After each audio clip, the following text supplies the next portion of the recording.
Meu nome é Juliana, criadora do projeto de enfrentamento à violência sexual infantil Não Conta Pro Seu Pai. E a proposta desses vídeos, relatos e análises é conscientizar as pessoas sobre o tamanho do problema do abuso sexual. Além disso, dar voz às vítimas, porém por motivos diferentes não puderam contar as suas histórias antes. E inspirar outras vítimas a fazerem o mesmo, seja por si mesma ou por terceiros, no caso, eu. Então, no vídeo de hoje, eu vou contar a história da Vanessa, de 33 anos, de Curitiba, no Paraná. E fiquem aqui até o final, porque depois do relato dela, eu farei alguns apontamentos com o objetivo de esclarecer e desmistificar algumas questões pertinentes ao tema. Então, vamos lá.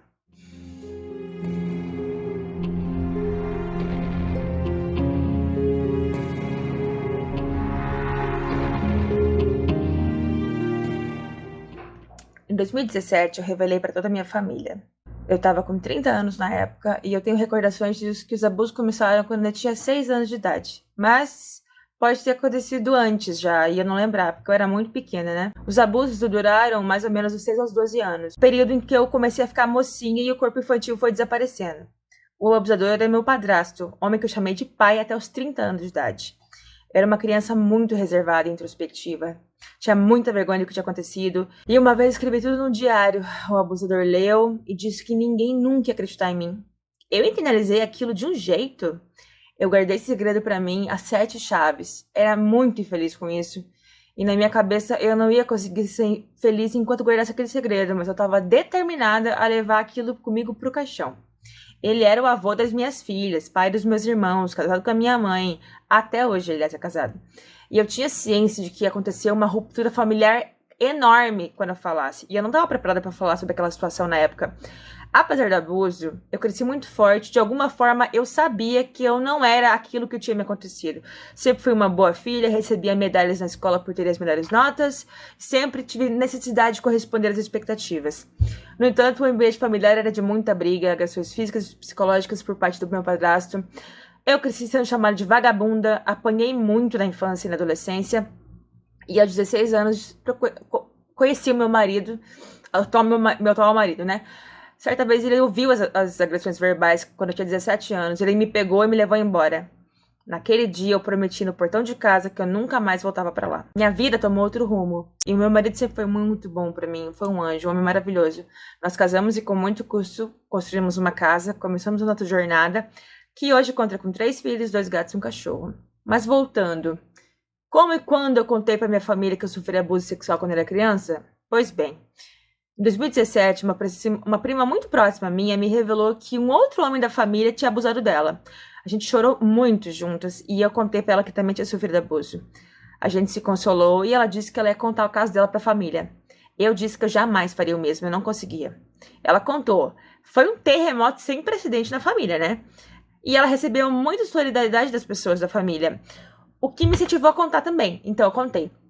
Aproveitei a onda da minha irmã e da minha prima e contei. Sem ela eu não ia ter coragem. Eu pensei, é agora ou nunca. Quando eu contei, eu achei que ia morrer de desespero. Eu lembro que eu escrevi no grupo da família, nesse mesmo grupo que ela contou, assim: então, gente, eu também sofri abuso. Escrevi e saí correndo, como se diz, sabe? Eu me lembro de sentar no chão e chorar muito, muito, muito. Naquele momento, eu tinha vontade de me jogar pela janela. Era tanta dor que eu guardei por tanto tempo numa caixinha lá no fundo, que agora estava exposta, que era quase insuportável de aguentar. Doeu muito. Muito mesmo. Eu me recompus e esperei meu marido chegar em casa com as nossas filhas. Ele não sabia de nada na época e eu ainda precisava vestir a máscara da felicidade. Uma máscara que muitas vítimas desse tipo de abuso usam a vida inteira. Meu marido só soube dias depois. Ele passou até mal, chorou muito, me apoiou, ficou comigo o tempo todo, me apoiou totalmente. Algumas pessoas da família questionaram por que eu demorei tanto pra contar. Uma delas chegou a me falar que eu não deveria ter contado nunca sobre isso, porque agora a família estava destruída. Mesmo com a confissão do abusador, as pessoas questionaram a minha palavra.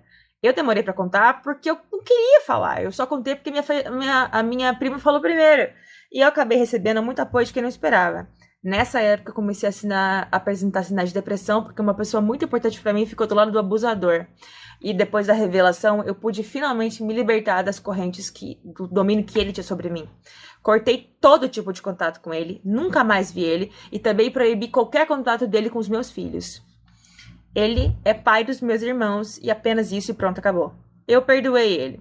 Compreendi que precisava liberar o perdão pra ele, pra me desvencilhar dele, porque quando a gente odeia alguém, sente mágoa, isso nos vincula e eu não queria nenhum tipo de vínculo com ele, nunca mais. Eu também perdoei a pessoa que ficou do lado dele, porque eu sei que as pessoas serão julgadas conforme as suas ações, e isso me conforta. Hoje, quando eu olho cicatrizes na minha alma, quando eu leio histórias como a minha, a cicatriz já não dói mais, sabe? E é muito importante debater esse assunto sobre abuso sexual na infância, porque quando uma mulher fala, outras se sentem inundadas por uma coragem enorme e conseguem falar e se libertar desse segredo, que quando não é revelado, assola a gente a vida inteira.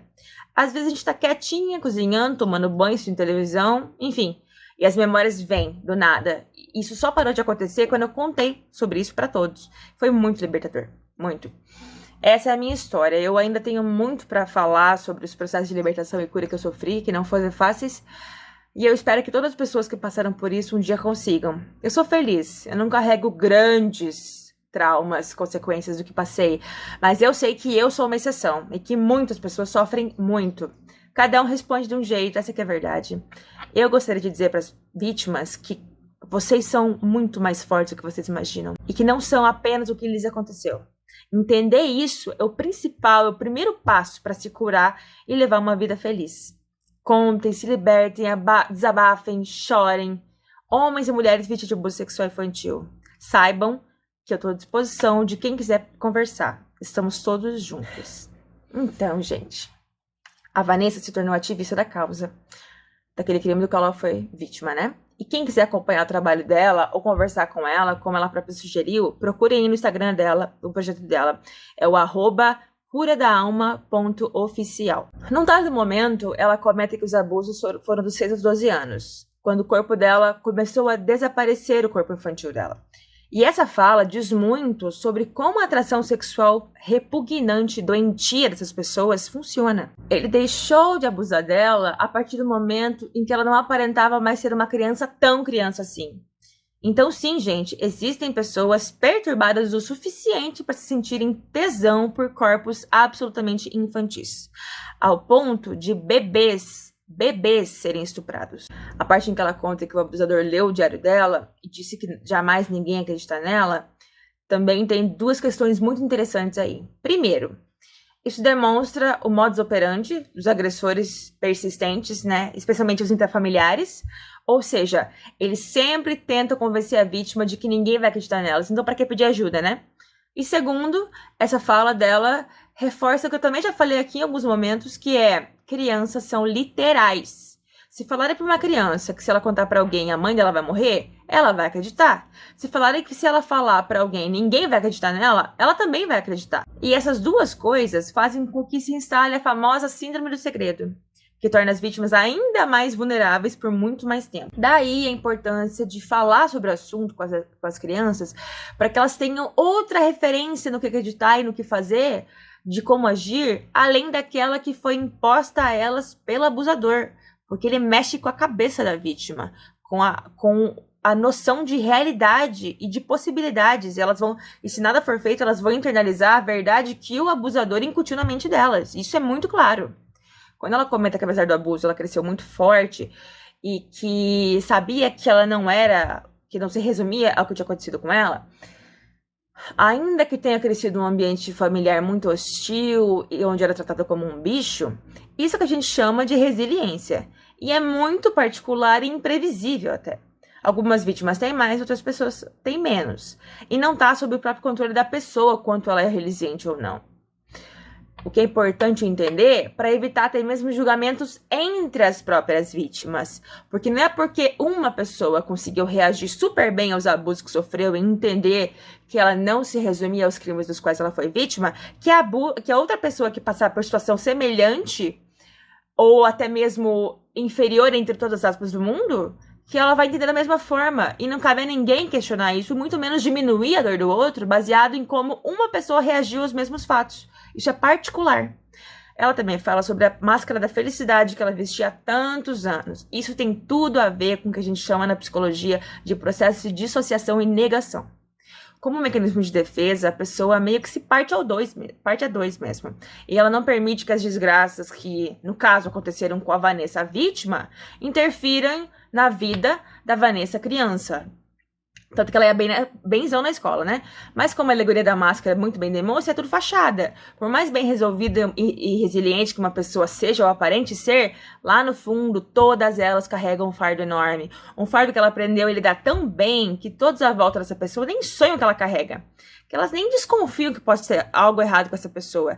E eu achei importante destacar esse trecho para reforçar que a aparente felicidade não é sinônimo de paz, não é sinônimo de ser uma pessoa bem resolvida com os traumas que sofreu. Vítimas de abuso sexual travam guerras internas todos os dias, o tempo todo. Às vezes de forma totalmente consciente, às vezes nem tanto. Mas é importante manter isso em mente para nunca duvidar de uma vítima quando ela traz a sua história à tona muito tempo depois, apenas porque, mas ela parecia ser tão feliz, não é mesmo? Será que ela tá mesmo falando a verdade? Será que ela não tá inventando isso? Não, ela não tá inventando, gente. Acontece que ela aprendeu a lidar com a realidade com o que ela tinha em mãos. E o melhor jeito que ela encontrou foi vivendo como se nada tivesse acontecido. Mas estava acontecendo. E uma hora a conta chega. Sempre chega. Ela comenta também que ela foi acusada por uma pessoa da família de destruir a família. É a boa e velha hipocrisia das pessoas que eu sempre comento. Culpa-se mais o mensageiro da desgraça do que quem provocou a desgraça em si. E novamente, a vítima que já foi extremamente violentada é submetida ao escrutínio, ao repúdio, à reprovação da própria família, que ao invés de acolher, proteger e validar a palavra, mesmo diante da confissão do abusador, continua questionando a vítima. Vocês conseguem mensurar o tamanho do absurdo? Quando ela falou sobre liberar o perdão, me remeteu sobre algo que eu de vez em quando falo aqui. Essa palavra perdão, pra mim, ela é muito inapropriada. Porque ela dá a ideia de: ok, senhor estuprador de criancinhas, você desgraçou a minha vida, minha infância, minha inocência, minha leveza de ser criança, mas tudo bem. Seja feliz, siga em paz. E não é nada disso. E querer exigir esse posicionamento de uma vítima é extremamente violento e cruel. Ninguém tem esse direito. Ninguém. Não façam isso. Nenhuma vítima tem que ser submetida a perdoar seu agressor e viver como se nada tivesse acontecido. Pior ainda, conviver com seu agressor. Isso é muito violento. Exigir isso de uma vítima é ser quase tão criminoso e imoral quanto aquele que estuprou quando ela era criança. Porém, o que ela diz faz muito sentido a partir do momento que você entende que quando você está obcecado por uma ideia, por uma pessoa e fixado naquilo, a sua mente não tem mais capacidade de enxergar outra coisa. E qualquer coisa que não diga respeito àquilo, a teu objeto de obsessão, é descartado. Porque o ódio realmente consome essas energias e demanda muito da gente. E é muito cansativo. E quando a gente entende que isso, diferente do que a gente gostaria, não afeta a pessoa que deveria afetar, e afeta somente a nós mesmos, é aí que a gente começa a conseguir fazer um movimento que é o conceito correto de perdão, que é relegar ao abusador o papel dele, deixar de dar importância a essa pessoa que já destruiu sua vida o suficiente, que já ocupou demais sua mente e seu corpo, deixar ele no lugar dele, que é o lugar nenhum. Ela conta que as memórias intrusivas sobre os abusos só pararam a acontecer quando ela contou pra todo mundo sobre isso. E essa é a grande mágica da fala. Eu sempre digo que Freud foi muito feliz quando afirmou que a cura se dava pela fala, pela palavra. Pois, de fato, pra gente elaborar os traumas, sejam eles de cunho sexual ou não, é necessário dar voz e vez ao sofrimento. Parar de fugir. Como quem mexe numa ferida que estava coberta há muito tempo ali. Isso dói pra caramba. Se não mexer na ferida é pior, porque ela não vai parar de sangrar. Ela vai parecer que estava curada, mas não tá curada. E qualquer cutucão mais forte, ela começa a doer de novo. Quando a gente se ouve e reflete sobre o que tá falando, como a gente se permite encarar a vergonha, a tristeza de ter sido vítima daquela coisa horrorosa, a gente percebe que a gente é muito maior, muito mais forte do que aquilo que aconteceu. E que aquilo ali foi uma página, um capítulo da nossa vida. E rola o que Freud chamou de catarse, mas que eu chamo de explodir cabeças. Claro que nem sempre as coisas se resolvem rápido assim, fácil assim, mas tudo começa pela fala. E daí a importância de uma escuta especializada, uma intervenção apropriada, enfim, da psicoterapia, entre outros. Sem isso, não há chance de verdadeira cura, se você acredita em cura. E por cura, entenda, olhar para dentro de si e não sofrer mais. Se deparar com casos semelhantes ao seu, se indignar, ficar triste, mas não sofrer, não sangrar mais. E ela também fala sobre isso em algum momento, né? Então é isso, gente. Por hoje é isso. E lembrem-se, para criar um ambiente seguro e um futuro melhor, a gente precisa defender quem tem que ser defendido. E se meter onde não foi chamado mesmo. Nem que para isso a gente tenha que expor até mesmo as pessoas que a gente ama, que a gente convive. Essa luta é de todo mundo, sem exceção. E nada justifica a omissão de socorro diante do conhecimento desse tipo de crime. E qualquer mudança de pensamento e atitude começa pelo acesso à informação. Então, para assistir mais vídeos como esse, entender mais desse assunto, apoie nosso trabalho deixando seu like nesse vídeo, marcando e compartilhando com seus amigos, nos seguindo nas redes sociais. Muito obrigada por ter assistido até aqui e até a próxima.